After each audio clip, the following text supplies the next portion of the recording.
오늘은 제자훈련 사역훈련 수료하는 날이어서 어떤 본문으로 함께 말씀을 나눌까 고민을 하다가 늘 우리가 해왔던 이 누가복음 말씀을 잠깐 내려놓고 오늘 수료생들과 함께 나눌 수 있는 말씀, 아니 이미 훈련을 받았고 또 오늘 수료하고 또 앞으로 훈련을 받을 저희 모두에게 주님이 주시는 말씀이 무엇일까, 한 주간 내내 고민하는 중에 오늘 본문의 말씀을 준비하게 되었습니다. 저는 하늘빛 우리 교회가 훈련하는 교회라는 자부심이 있습니다. 지난 15년 동안 제자훈련은 17번째, 그리고 사역훈련은 15번째, 한 해도 우리가 훈련을 빠져본 적 없이 그렇게 훈련을 해왔기 때문입니다. 초반에는 제자훈련을 제자훈련을 봄학기 또 가을학기 두 번씩이나 개설하느라 15년 만에 제자훈련은 17기까지 배출하게 되었습니다. 어쩌면 오늘 마음 한편에 이런 생각을 하시는 분들도 계실 겁니다. 난 아직 훈련 받을 생각 없는데, 오늘 말씀은 훈련 받은 분들 이야기겠지. 또 어떤 분들은 이렇게 생각할지도 모르겠습니다. 나는 그냥 계속해서 평범한 신앙인으로 살고 싶은데 꼭 제자 훈련까지 받아야 하나요? 훈련은 열심히 있는 사람들 목 아닌가요? 이런 생각들 말입니다. 근데 오늘 우리가 읽은 이 본문의 말씀은 특별한 몇몇 사람들의 이야기일까요? 머리 대신 그리스도와 그분께 속한 몸된 교회 전체에 주시는 말씀입니다. 예수님께 속한 사람이라면 이미 그분은 주님의 제자요, 또 몸된 교회 각 지체가 되어 있는 것입니다. 그렇기 때문에 훈련은 열심히 있는 몇 사람의 선택이 아니라 우리 모두를 향한 주님의 초청인 것입니다. 형편과 시기 또 과정은 다를 수 있지만 이 한 가지는 분명하지 않을까요? 나는 단지 교회를 다니는 사람으로 남을 것인가, 아니면 주님의 몸된 교회를 세우는 사람, 주님의 제자로 살 것인가? 여기에 교회를 다니는 사람이란 말은 예배와 프로그램을 주로 앉아서 받는 자리에서 바라보는 사람 아닐까요? 오늘 설교가 어땠는지, 찬양이 어땠는지, 분위기가 어땠는지 느끼고 평가하는데 신앙이 대부분 멈춰져 있습니다. 반대로 교회를 세우는 사람은 똑같이 예배 자리에 앉아 있지만 마음의 방향이 다릅니다. 예배를 내가 은혜 받는 시간으로만 보지 않고 주님을 예배하고 주님의 몸된 교회를 세우고 또 말씀을 삶 속에서 실천하기 위해 준비하는 시간으로 삼으시기 때문입니다. 여러분은 어느 쪽에 더 가까우신가요? 교회를 다니시는 쪽입니까? 아니면 교회를 세우시는 쪽이신가요?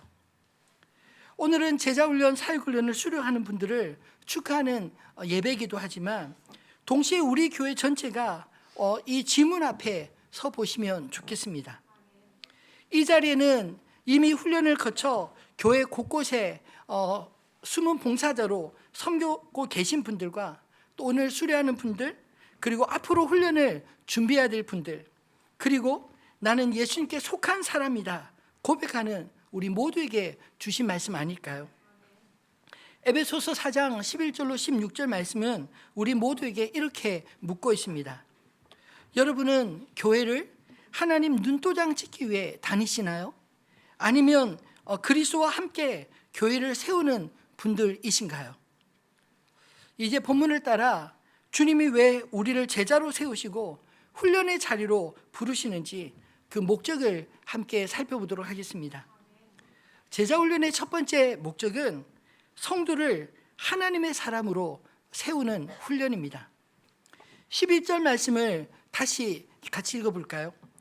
그가 어떤 사람은 사도로, 어떤 사람은 선지자로, 어떤 사람은 복음 전하는 자로, 어떤 사람은 목사와 교사로 삼으셨으니. 아멘. 여러분, 이 말씀 중에 어떤 단어가 중요할까요? 사도냐, 선지자냐, 목사와 교사냐, 이런 단어입니까? 사실 이 본문에서 가장 중요한 말씀은 맨 앞절과 맨 앞 단어와 맨 끝의 단어입니다. 그가 삼으셨으니. 여기서 그는 누구를 가리킬까요? 바로 교회의 머리 대신 그리스도 예수를 가리킵니다. 교회의 직분도 훈련의 자리도 우리가 서 있는 이 자리도 결국 주님이 정하신 자리, 주님이 맡기신 자리라는 뜻입니다. 이 고백 속에 하나님의 사람이 누구인지가 드러나지 않을까요? 하나님의 사람은 주인이 내가 아니라 그리스도인 사람입니다. 우리가 훈련받기 전에도 신앙생활을 열심히 하며 봉사도 어느 정도는 내가 주인인 상태로 할 수 있습니다. 근데 겉으로는 섬기고 있지만 그러나 내가 시간을 내는 기준도 내가 해야 될 기준도 우선순위도 여전히 나에게 있을 때가 있지 않나요? 근데 에베소서 4장 11절은 우리의 시선을 이렇게 돌려놓습니다. 그가 삼으셨으니. 교회 구조와 직분, 훈련과 사명의 자리가 결국은 그리스도께서 맡기신 결정에서 비롯되었다는 말씀 아닌가요? 그래서 제자훈련의 가장 중요한 변화는 이 한 질문으로 모여집니다. 당신의 인생의 주인은 누구십니까? 당신입니까? 그리스도이십니까? 우리가 훈련을 거듭해 갈수록 내가 이렇게 해드리겠다라는 말에서 점점 더 주님이 나의 주인이십니다. 주님이 맡기시는 자라면 어디든지 서겠습니다.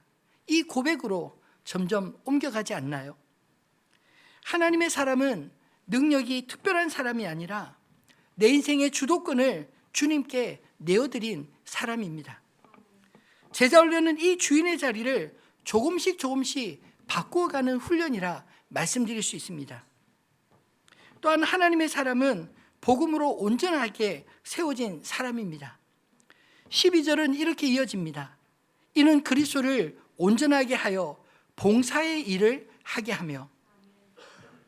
여기서 온전하게 한다라는 말은 찢어진 그물을 다시 꿰매고 어긋난 것을 바로 맞춰서 제 기능을 회복하다라는 뜻이 담겨져 있습니다. 주인 되신 주님께서 이 훈련의 시간 동안 우리에게 하실 일이 무엇인가요? 상한 마음을 복음으로 만져주시고 죄책과 수치, 비교의 마음에서 우리를 건져주시고 뒤섞인 우선순위를 하나님의 나라와 의로 재정립해 주십니다.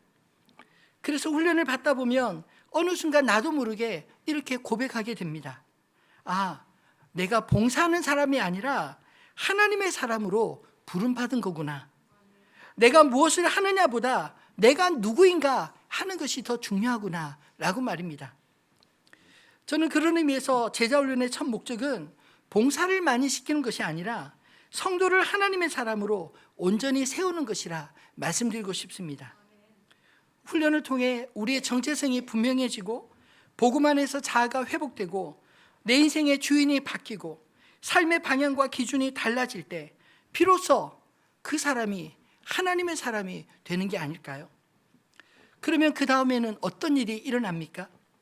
온전하게 된 하나님의 사람에게서 자연스럽게 섬김의 열매들이 나타나게 됩니다.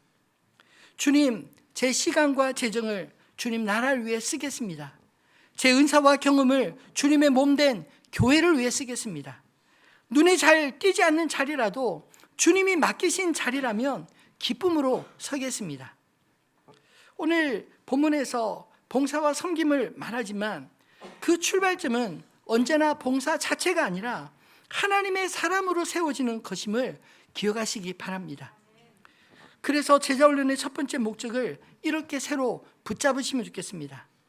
제자훈련은 내가 주인인 성도를 하나님의 사람으로 세우는 훈련입니다.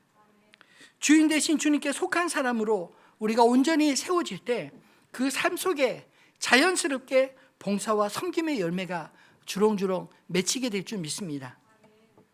오늘 이 수료 예배가 단지 앞으로 더 많은 일을 하라는 부담이 아니라 우리가 더 분명하게 하나님의 사람으로 부름받았다라는 선언과 그 주님 앞에 아멘, 예로 응답하는 시간이 되기를 소망합니다. 그리고 훈련의 두 번째 목적은 교회를 그리스도의 성숙한 몸으로 세우는 훈련입니다. 12절과 13절 말씀을 같이 읽어볼까요? 이는 성도를 온전하게 하여 봉사일을 하게 하며 그리스도의 몸을 세우려 하심이라. 우리가 다 하나님의 아들을 믿는 것과 아는 일에 하나가 되어 온전한 사람을 이루어 까지 이르리니. 아멘. 첫 번째 목적이 성도 개인을 온전하게 하는 것이라면, 이 두 번째 목적은 그렇게 준비되어진 성도들을 통해 하나님의 나라 공동체 전체가 자라도록 하게 하신다라는 뜻입니다. 그런 의미에서 교회의 목표는 머리 대신 그리스도의 성숙한 몸이 되는 것 아닐까요? 주님은 교회를 향해 이런 비전을 가지고 있습니다. 우리가 다 하나님의 아들을 믿는 것과 아는 일에 하나가 되어 온전한 사람을 이루어 그리스도의 장성한 분량이 충만한 데까지 이르게 하시겠다 하는 것입니다. 여기서 온전한 사람은 한 사람의 개인이 아니라 교회 전체를 하나의 인격체처럼 묘사하는 단어입니다.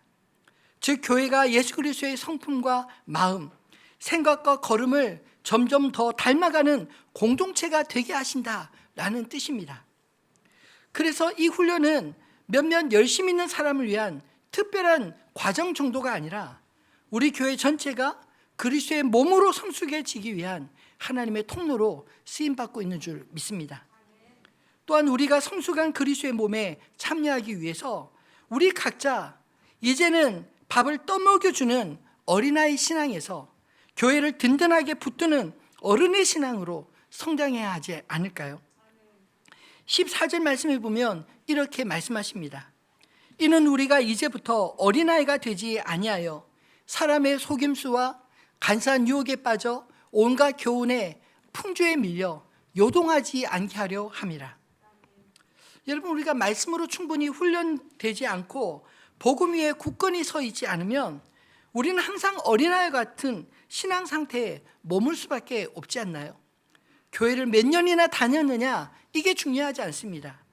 얼마나 우리가 성숙해지는가는 결국 내 안에 하나님의 말씀이 작동하느냐 하지 않느냐, 여기에 달려있는 것입니다.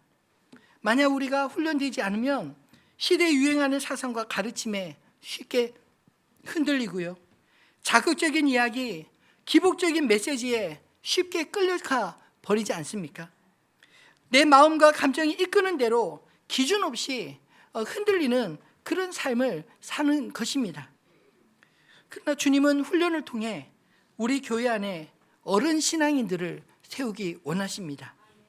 말씀이 무엇이라 하는지 분별할 줄 알고 흔들리는 지체를 붙들어 줄 수 있는 힘이 있고 유혹과 풍조 속에서도 교회를 지켜주는 방파제와 같은 제자가 되라 하십니다. 오늘 이 자리에 계신 이미 훈련을 마치신 성도님들, 그리고 앞으로 훈련을 준비해야 될 모든 분들이 바로 이런 어른 신앙으로 성장하도록 부름받은 사람들인 줄 믿습니다. 그렇다면 훈련을 통해 우리가 성장해야 될 부분은 어떤 모습일까요?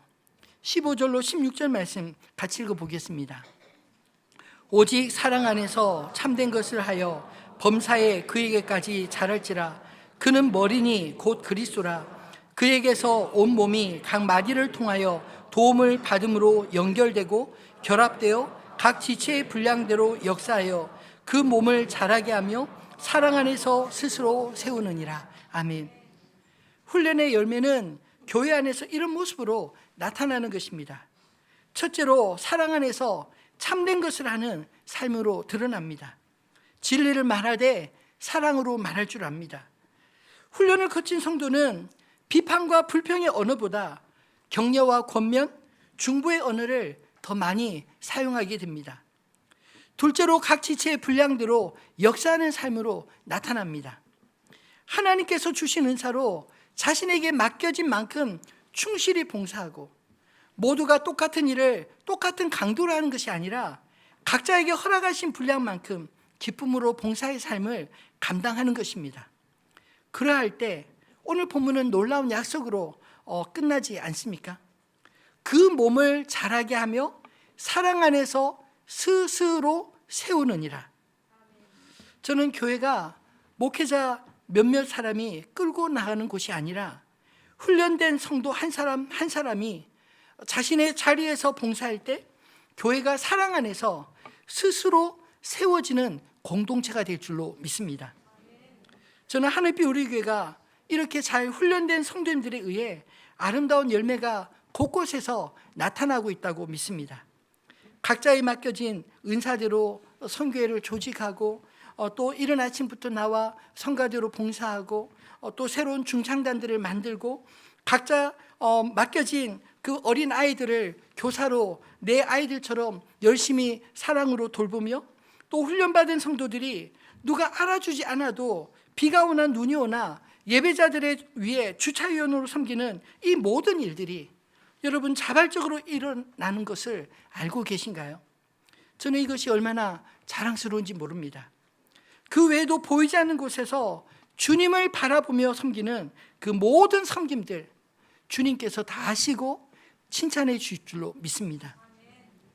여러분, 사람을 바라보며 섬기는 일은 사람에게서 박수와 영광을 받지만 주님을 바라보며 섬기는 그 모든 섬김은 주님 앞에서 칭찬과 영광을 얻을 줄을 믿으시기 바랍니다. 훈련의 두 번째 목적은 바로 온전하게 된 성도들이 각자의 자리에서 봉사의 삶을 살도록 하며 교회를 그리스도의 성숙한 몸으로 세우는 데 있습니다. 말씀을 맺겠습니다. 열매 맺는 삶의 비밀이 무엇일까요? 그리스도와 연합인 것입니다. 에베소서 4장 16절은 이렇게 말씀하지 않나요? 그에게서 온 몸이 각 마디를 통하여 도움을 받음으로 온몸이 자라가고 각 지체가 분량대로 역사하며 사랑 안에서 스스로 세워지는 교회의 비밀. 한 단어로 말하면 어떤 단어가 있을까요? 바로 그에게서, 곧 그리스도에게로부터 시작된다는 말씀입니다. 오늘 이 에베소서 4장 16절의 말씀은 요한복음 15장 5절의 말씀과 깊이 연결되어 있습니다. 같이 읽어볼까요? 나는 포도나무요 너희는 가지라. 그가 내 안에 내가 그 안에 거하면 사람이 열매를 많이 맺나니 나를 떠나서는 너희가 아무것도 할 수 없습니다. 아멘. 에베소서 4장 16절은 그에게서 온몸이 자란다 라고 말하고 요한복음 15장 5절은 포도나무이신 그분 안에 거할 때 열매를 맺는다 라고 말하고 있지 않나요? 표현은 다르지만 같은 진리를 가리키고 있습니다. 여러분, 교회를 세우는 힘, 우리가 계속해서 봉사를 지속할 수 있는 힘, 그리고 성숙의 열매를 맺을 수 있는 힘은 모두 포도나무 대신 그리스도와의 연합에서 나오는 줄 믿으시기 바랍니다. 우리가 아무리 좋은 훈련을 받고 아무리 열심히 봉사를 시작해도 그리스도와의 이 연합이 느슨해지면 결국 열매도 금세 메말라 버리지 않나요? 그러므로 오늘 말씀의 결론은 분명합니다. 여러분, 교회를 세우는 사람으로 살기를 원하신다면 먼저 포도나무 대신 그리스도께 깊이 붙어 있으시기를 바랍니다. 그렇다면 그리스도와의 연합이 실제 우리의 삶에는 어떤 모습으로 드러날까요? 네 가지로 정리해 볼 수 있습니다. 첫 번째, 말씀 안에 거하는 삶으로 나타납니다. 규칙적으로 말씀을 읽고 묵상하고 붙드는 삶일 것입니다. 제자훈련 때 배웠던 말씀 묵상, 암송, 나눔의 습관을 훈련이 끝난 이후에도 계속 이어가는 것이 바로 포도나무에 붙어있는 모습 아닐까요? 두 번째, 기도로 자신의 삶을 열어가는 것입니다. 봉사와 사역의 계획보다 먼저 주님 앞에 마음을 열어드리는 기도를 드리는 것. 바쁜 일정과 책임 속에서도 하루에 어느 시간을 떼어 주님 앞에서는 시간을 확보할 때 봉사는 더 이상 우리에게 일이 아니라 열매가 되어질 줄 믿습니다. 세 번째로, 공동체 안에 자신을 묶는 삶으로 드러납니다.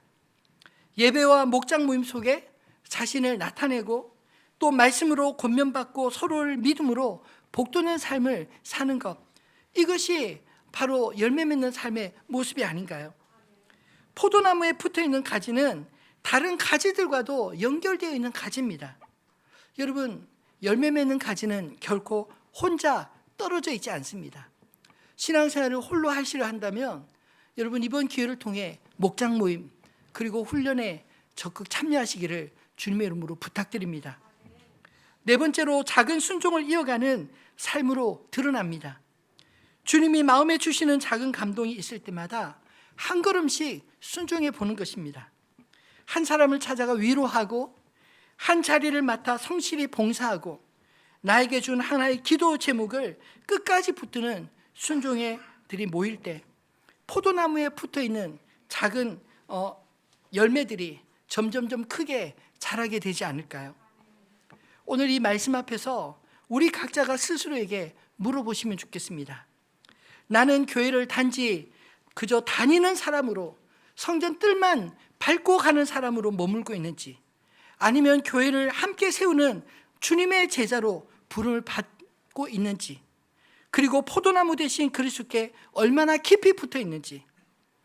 바라기는 그리스도의 제자로 주님의 몸된 교회를 세우는 곳에 함께하는 저와 여러분 되시기를 주님의 이름으로 부탁드립니다. 마지막으로 우리가 훈련받아야 되는 이유를 한마디로 정리해 볼까요? 모든 훈련은 성도를 복음 안에서 온전하게 세우고 그 온전해진 성도들이 각자의 자리에서 봉사의 삶을 살게 하여 교회를 그리스도의 성숙한 몸으로 세우는 것입니다. 그리고 그 모든 열매는 포도나무 대신 그리스도와의 연합에서 나오는 것입니다. 오늘 이 말씀을 기억하면서 우리 각자가 교회를 세우는 사람으로 부름받았음을 붙드시고 포도나무 대신 그리스도께 더 깊이 붙어있는 복된 인생을 걸음을 걸어가는 저와 여러분 되시기를 우리 주님의 이름으로 축원합니다.